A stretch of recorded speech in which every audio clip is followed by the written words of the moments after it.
Hi, I'm Mary, a librarian and book reviewer with a focus on stories written for kids, tweens, and teens. Today, I get to share with you this book called Why We Eat Fried Peanuts, written by Zed Shah and illustrated by Shan James.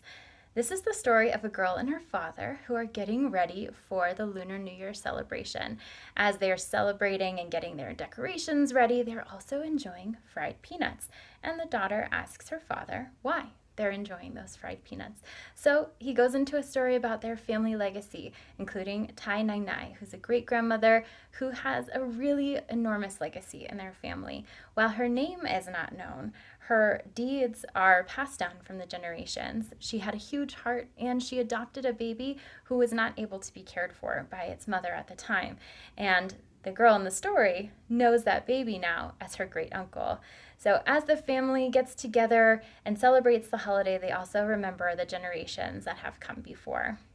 This story is a lovely family retelling of some of the reasons why Lunar New Year happens the way it does and how families celebrate it from one place to another.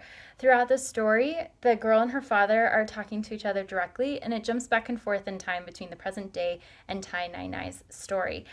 There's also Mandarin Chinese that is woven into the narrative. It has Roman characters and accents to help Western readers be able to pronounce the words if they're not familiar with Mandarin Chinese. And then any words that are introduced within the text are presented in a call-out box that have more detail for folks to better understand the words, the definition, and how to pronounce them. So as you're going through the book, there's really lovely illustrations. There's a good amount of text on each page, so probably better for an elementary school-aged reader. But as you can see, there's the call-out box here on the bottom to help with all of the pronunciation and comprehension. And as you're going through the story, you understand a little bit more about Tai Nai Nai's story and how it weaves into this particular family celebration of Lunar New Year. At the end of the book, you have some cultural notes. You have some better understanding of what the Lunar New Year Festival is and how it works in this particular family, representing the culture that it does.